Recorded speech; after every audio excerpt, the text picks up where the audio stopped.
Good morning, Willowbrook. It's Denise from your Madison campus. So happy to be with you this morning. We're in Deuteronomy chapter 8, verses 1 through 10. And what I want to focus on today is how God provides for everything that we have need of. I'm sure you already read it. If not, we're going to review it. But he starts off with every commandment, which I command you today, you must be careful to observe.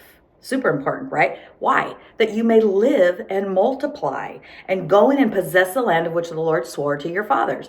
And you shall remember the Lord your God led you all the way these 40 years in the wilderness to humble you, to test you, to know what was in your heart, whether you would keep his commandments or not. I love that part of that, right? He's doing that to see what we're made of. That's how we find out. Like, you know, when you put the tea bag in the hot water and the tea comes out, you put it in cold water, not so much.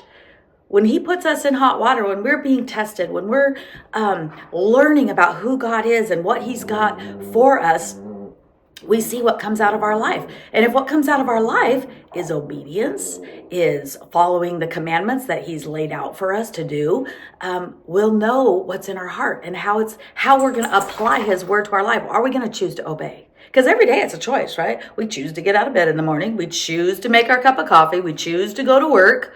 Or not. Any of those things are the opposite as well. So if you don't choose to do the things that follow the Lord, you're going to have the opposite effect. Well, I want to live and multiply, right? That multiply means in all areas of your life. I want my peace to multiply. I want my joy to multiply. I want my finances to multiply. I want my health to multiply in a positive way and all those things, right? So if you continue on, he reminds them of how when he led them through the desert, through the wilderness, their shoes didn't wear out, their clothes didn't wear out, they didn't necessarily have all the food that they wanted, but God provided manna, right? They didn't know what it was, but they had food, they didn't go hungry.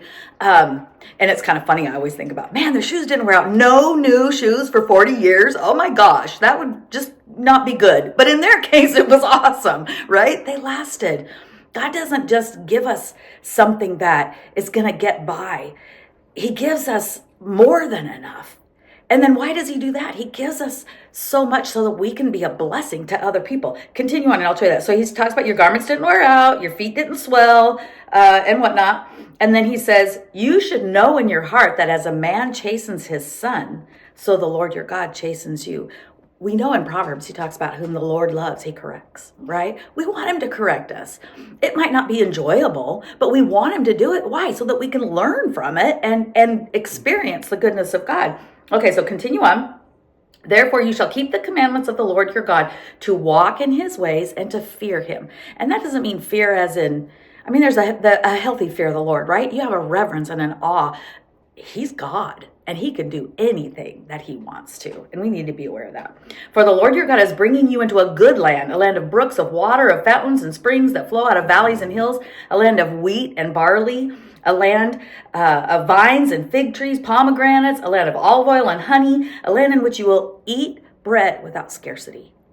You'll eat without scarcity. You're not going to lack. Right? Okay, so continue on. In which you will lack nothing, right? You will eat bread without scarcity, in which you will lack nothing. A land whose stones are iron, and out of the hills you can dig copper. Excuse me, when you have eaten and are full, then you shall bless the Lord your God for the good land which he has given you. Can I encourage you today to just be thankful? And just to go before the Lord and say, Lord, thank you for all that you've given to me. Thank you for what you continue to provide for me. Thank you that you're moving in my life, that you are everything that I have need of that pertains to this life. You have provided for me. And I just thank you for it. I thank you there's no scarcity in my life, but I don't lack any good thing. And why is that? Because I'm careful to observe, go back to the very first sentence, every commandment which I command you today, you must be careful to observe that you may live and multiply and go in and possess the land. What's the land that you want to possess? Are you lacking peace in your life? Go in and possess the land. Are you lacking discipline in your life? Go in and possess the land. Now listen, the test is going to come. That's what he said, right? He tests to see what's in our heart so that we'll know that we need to go after those things. Let the Holy Spirit speak to you today and say, listen, I'm your healer. I'm your provider. I'm your joy. I'm your strength. I'm your peace. I'm your hope. I'm everything that you have need of. Whatever it is that you need, And I'm not saying take on all those things. I'm saying take on one. What is he talking to you about today? Take on that one thing and say, Lord, I need more peace in my life. And so I'm going to trust that your word says in Isaiah 26:3 that my mind is stayed on you and I have perfect peace because I trust you. He's faithful. Friends, he's faithful to provide and give you exactly what you have need of. So search him out, obey his commandments, and fall in love with Jesus again. Have a wonderful day. We'll see you next time.